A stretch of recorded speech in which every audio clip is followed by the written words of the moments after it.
প্রিয় বন্ধুরা, কেমন আছেন? আশা করি ভালো। অনেক অনেক দিন আগের কথা, যখন মানুষ আগুনের ব্যবহার জানতো না, কাঁচা মাংস খেত আর খেয়ে জীবন বাঁচাতো, কোনো কিছুই তারা রাখতো না, তাই না? আগেকার দিনে অনেক কষ্ট ছিল মানুষের, তো সেই কষ্টের ইতিহাস আমরা জানবো, তাই না? আজকে যে বিষয়টা আমরা জানবো সেটা হচ্ছে নব্য প্রস্তর যুগ। নব্য প্রস্তর যুগ, যাকে বলা হয় নব পোলীয় বিপ্লব। এটাকে বলা হয় নব পোলীয় বিপ্লব বা নব্য প্রস্তর যুগ। মানে তিনটা প্রস্তর যুগ, তো তার মানে শেষের অংশ আর কি, অবসান, প্রস্তর যুগের অবসান, তাকে বলা হয় নবপোলীয় বিপ্লব। প্রাগ ঐতিহাসিক সংস্কৃতির শেষ ধাপ নব্য প্রস্তর যুগ নামে পরিচিত। মধ্য প্রস্তর যুগের অবসানের পর নতুন পাথরের যুগের সূচনা। এর আগের যুগের ভোঁতা অমসৃণ হাতিয়ারের বদলে নব্য প্রস্তর যুগে মানুষ পাথরের ধারালো, মসৃণ এবং সূক্ষ্ম নানা রকম হাতিয়ার ও অস্ত্র তৈরি করে। উন্নত অস্ত্রগুলো শুধু যে শিকারের কাজে লাগত তা নয়, দৈনন্দিন জীবনের নানা কাজেও মানুষ নতুন যন্ত্রপাতিকে কাজে লাগিয়েছিল। হাতিয়ার ও অস্ত্রের এই নতুন উন্নত রূপের কারণেই প্রত্নতত্ত্ববিদরা এই যুগের নামকরণ করেছেন নব্য প্রস্তর যুগ বা নবপোলীয় যুগ। তারপরে নব্য প্রস্তর যুগ ঠিক কবে থেকে শুরু হয়েছিল তা বলা কঠিন, কারণ ওই যে আগেই বলছি না যে তখন খ্রিস্টাব্দও ছিল না, খ্রিস্টপূর্বাব্দও ছিল। যেহেতু মানুষের আগমন পৃথিবীতে আমরা 25 লক্ষ বছর ধরছি, 80 লক্ষ বছর কাছে যায়নি। হ্যাঁ, পৃথিবীতে জীবের আবির্ভাব 350 কোটি বছর, তাও আমরা যাইনি। পৃথিবীর জন্ম 460 কোটি বছর, সেখানে আমরা যাইনি। আমরা অল্প মাত্র 25 লক্ষ বছর আগে মানুষের আবির্ভাব সেটা ধরছি আর কি। তো প্রচলিত ধারণা, পুরনো প্রস্তর যুগের সমাপ্তির পর মধ্য প্রস্তর যুগ প্রায় 10,000 খ্রিস্টপূর্বাব্দে শুরু হয়। বিশাল ব্যাপার, তাই না? এবং 7,000 অথবা 6,000 খ্রিস্টপূর্বাব্দ এই যুগের অবসান, অর্থাৎ 3,000 বছর পর্যন্ত তারা এই যুগের মতো ঘোরাফেরা করতেছিল। একটু একটু উন্নত হয়, একটু একটু উন্নত হয়, কিন্তু একটা বৈপ্লবিক পরিবর্তন সাধারণত একটু সময় লাগে, তাই না? তো এই যুগের অবসানের পর নব্য যুগের সূচনা হয়। কিন্তু নব্য প্রস্তর যুগের অস্তিত্ব বিভিন্ন জায়গায় বিভিন্নভাবে বর্ণনা করা হয়েছে, কারণ সব যুগে তো আসলে সমানভাবে উন্নতি হয় নাই, এটা আর কি, এটা একটা ব্যাপার। অর্থাৎ 6,000 থেকে 5,000 খ্রিস্টপূর্বাব্দ আগ পর্যন্ত আর কি লক্ষ্য করা যায় নি। আবার এ যুগ পৃথিবীর সর্বত্র একই সময়ে শুরু ও শেষ হয়নি, কারণ পৃথিবীর সমস্ত জায়গায় একইভাবে উন্নতি সাধন হয় নাই। কোনো কোনো জায়গায় চরম উন্নতি সাধন করছে, কোথাও কোথাও আবার পিছিয়ে পড়ে গেছে, এরকম আর কি। তো 5,000 খ্রিস্টপূর্বাব্দ মিশর নব্য প্রস্তর যুগের অস্তিত্বের প্রমাণ পাওয়া যায়। মিশরীরাই পৃথিবীতে বোধহয় প্রথম একটা সভ্য জাতি গোষ্ঠী এর আবির্ভাব ঘটায় আর কি, সেটা আমরা পাই। অথচ 3,000 খ্রিস্টপূর্বাব্দের অব্যাহতির পরেই প্রাগৈতিহাসিক থেকে ঐতিহাসিক সভ্যতা নব্য প্রস্তর যুগের স্থান গ্রহণ করে। একমাত্র ক্রিট দ্বীপ ছাড়া ইউরোপের সর্বত্র প্রায় 2,000 খ্রিস্টপূর্বাব্দের আগে নব্য প্রস্তর যুগ শেষ হয়নি, এবং উত্তর ইউরোপে এর পরিসমাপ্তি ঘটে আরও পরে।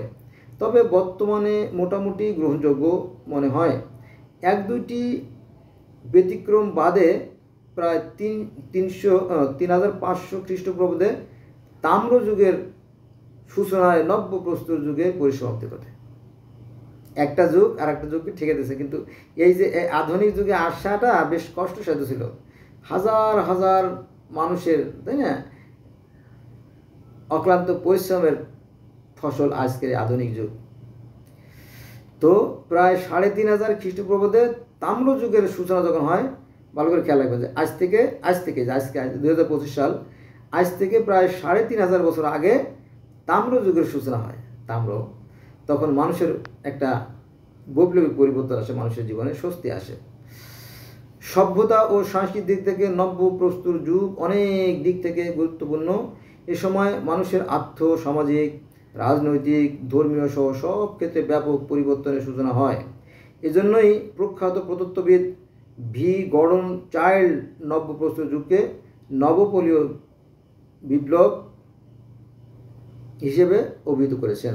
প্রকৃতপক্ষে কৃষির আবিষ্কার মানুষের সামগ্রিক জীবনধারায় ব্যাপক পরিবর্তনের সূচনা করে। ইতিমধ্যে মানুষ শুধু খাদ্য সংগ্রাহক ছিল, পক্ষান্তরে নবপলীয় বিপ্লব তাকে খাদ্য উৎপাদনকে পরিণত করে। ভূমি চাষ ও গবাদি পশু পালনের মাধ্যমে মানুষ আগের চেয়ে অনেক বেশি খাদ্য সম্পর্কে নির্ভরশীল হয়ে উঠেছিল। কখনো কখনো উদ্ভিদ ফসল তার মধ্যে মজুদ ধারণা জন্ম নিয়েছিল। দেখেন, প্রথমে কিন্তু মানুষ শুধু শিকারের পর নির্ভরশীল ছিল। পরে যখন মানুষ তার মেধা মনন কাজে লাগালো, তখন দেখলো যে না, এভাবে না ঘুরে আমরা এই পশুগুলোকে ধরে ধরে আমরা এখান থেকেই বাচ্চা উৎপাদন করব, তাতে আমাদের লাভ হবে, তাই না? আমাদের এত সরাসরি করা লাগবে না। সত্যি তাই তারা আস্তে আস্তে এক জায়গা স্থিরভাবে বসে এই পশুপালন শুরু করলো এবং চাষাবাদেরও শুরু হলো। তখন তাদের জীবনে স্বস্তি নেমে আসলো, শান্তি চলে আসলো আর কি। তারপরে তাদের মেধাকে কাজে লাগাই কী করলো, তারা এই যে পাথরের পরিবর্তে তারা তামার ব্যবহার শুরু করে দিল। ঠিক আছে, সবই তো সৃষ্টিকর্তা দিয়ে দিয়েছেন, তাই না? এইভাবে আর কি। দেখেন, কিন্তু আমরা কিন্তু আমাদের বিবেককে কাজে লাগাই না। আর যারা কাজে লাগায় তারা তো উন্নত জাতি। হ্যাঁ, আসুন আমরা আমাদের বিবেককে কাজে লাগাই। কিন্তু আমরা লোভে পড়ে গেছি তো এই জন্য আমরা আমাদের বিবেককে কাজে লাগাই না। যাক, পশুপালন দ্বারা পশু প্রজনন বৃদ্ধি করে ফসল সহ খাদ্যের মজুদ, এরপরে মানুষের ওই যে ফসলের মজুদ ভাণ্ডার গড়া শুরু করলো। হ্যাঁ, যে যত ভাণ্ডার গড়ে পড়তে পারে সে তত লাভবান হয়। তো ফসলের মজুদ তোলা হলো, যা আগের তুলনায় খাদ্যের ঘাটতি, খাদ্য সংকট থেকে মুক্তি দিয়েছে। মানুষ হিসেব করছে আমার সারা বছরে কতগুলো খাদ্য লাগবে, সেগুলো তারা জমায়েত করে রেখেছে। ফলে তাদের আর কোনো চিন্তাও ছিল না, ভাবনাও ছিল না, খাওয়া দাওয়া করছে আর কি, তাই গান গাইছে। আমি নিজেও 88 সালে যখন ধান কাটছি, 90 সালে যখন ধান কাটছি বিলের ভিতরে, তখনও গান গাইছি। অন্যরা সবাই গায়, আমিও গাইছি। আমার নিজের লেখা গান কেন গাইব না? খাদ্য সমস্যার সমাধানের ফলে মানুষ অন্যদিকে মন দেওয়ার সুযোগ পেয়েছে। ফলে নতুন নতুন আবিষ্কার, চিন্তা ভাবনা করা সম্ভব হয়েছে।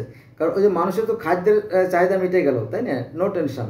তখন মানুষ কি করছে, তখন তার জ্ঞানকে কাজে লাগাইছে। দেখেন, ভালো করে খেয়াল করবেন, মানুষের যখন আগেকার মানুষ তো শুধু খাদ্য নিয়ে ব্যস্ত ছিল, যখন তাদের খাদ্যের চাহিদা মিটে গেল, যখন তারা চাষাবাদ করা শুরু করলো এবং পশুপালন শুরু করলো, তখন তাদের খাদ্যের অভাব মিটে গেল। তখন তারা কী করলো, তারা চিন্তা ভাবনা শুরু করলো এবং তাদের মেজাজকে কাজে লাগানো শুরু করলো। বোঝা গেছে? এইভাবে মানুষের উন্নতি অগ্রগতি ধাপে ধাপে আসছে আর কি। ফলে নতুন নতুন আবিষ্কার, চিন্তা করা সম্ভব হয়েছে।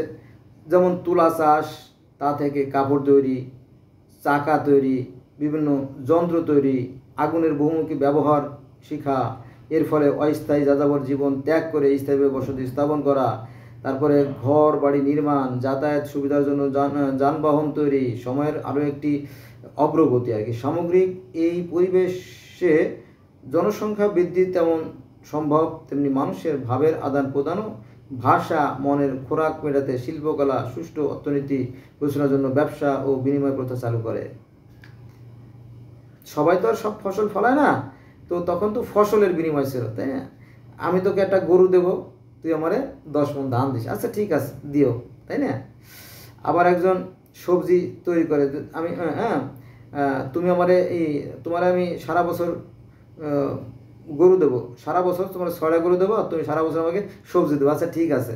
কারণ আমার গরু আছে করে 500, আমার 500টা গরু আছে, তো 500টা গরুর থেকে যদি আমি 4-5টা গরু কাউকে দেই, কোনো সমস্যা নাই। কারণ ওই 500 গরুর মধ্যেই এক বছরে আমার আরও প্রায় 100 গরু বেড়ে যাবে, বাচ্চা দেবে আর কি। তো তাতে আমার তো 100 গরুর থেকে তো 5টা গরু আমি দিতে সমস্যা নেই। বললাম যে 5টা গরু তোমাকে দেবো, তুমি আমাকে সারা বছরে সবজি দেবা, তাই না? এইভাবে বিনিময় প্রথা ছিল, সেটা বলা হয়েছে আর কি। ধর্ম বিশ্বাস, ধর্ম চৈতন্যতা ও মানুষের মধ্যে গড়ে ওঠে।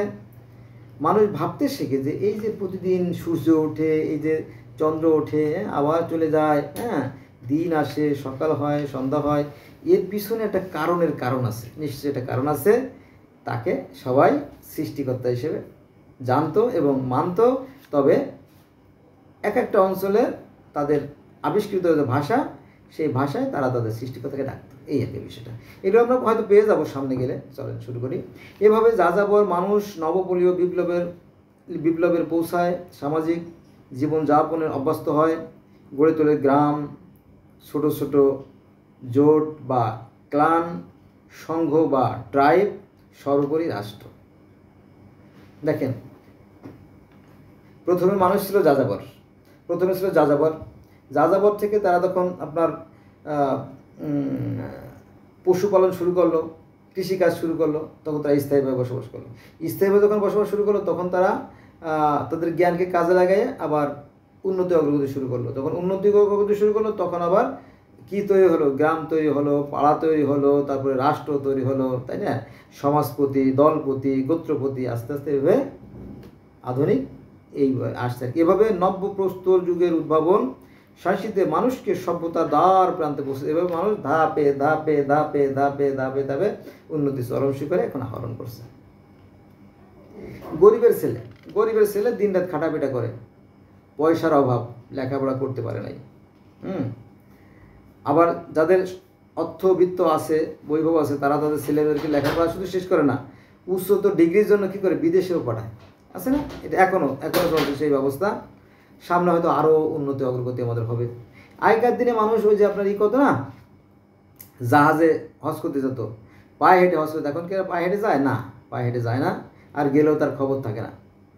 হ্যাঁ, বেটা বোকা, এখন কি আর সেই পায়ে হেঁটে হজের সময় আছে? এখন সাই করে যাব, হজ করে আবার ঘুম করে বাড়ি চলে আসবো, তাই না? এরকম বিষয়টা আর কি। তো আগের দিন বাঘে খাইছে, ঠিক এরকম যদিও নৃবিজ্ঞানী ও প্রত্নতত্ত্ববিদদের ধারণা নব্যপ্রস্তর যুগে নব্যতা স্তরের অন্তর্ভুক্ত, এমনই ধারণা মতে সভ্যতার উন্মেষের অব্যবহিত আগের সময় বন্যতার অন্তর্ভুক্ত। এমনকি এমনি ধারণা সত্ত্বেও বাস্তবে নব্যপ্রস্তর যুগের যে অর্জন তা যেমন গুরুত্বপূর্ণ ছিল, তেমনি এই সবের অগ্রগতির বেগও ছিল তীব্র। পৃথিবীর বুকে আবির্ভাবের পরপর লক্ষ লক্ষ বছর ধরে মন্থর গতিতে মানুষকে যে পরিমাণ অগ্রসর হতে পেরেছিল, নব্যপ্রস্তর যুগের মাত্র কয়েক হাজার বছরের মধ্যে মানুষ তাকে অনেক পিছনে ফেলে চলে এলো। বব্বর থেকে সভ্যতা এগিয়ে এলো এবং তাদের নব্যপ্রস্তর যুগের এই আবিষ্কার ও অর্জন বিবেচনা করলে গর্ডন চাইল্ডের যুগকে নবপলীয় বিপ্লব অভিহিত করা আর যৌক্তিকতা প্রমাণিত হয়। মানুষ মানে আস্তে আস্তে আস্তে আস্তে দ্রুত পরিবর্তন সাধন করা শুরু করলো। তো বন্ধুরা, আজকে এই পর্যন্ত রইল। সবাই ভালো থাকবেন। আল্লাহ হাফেজ।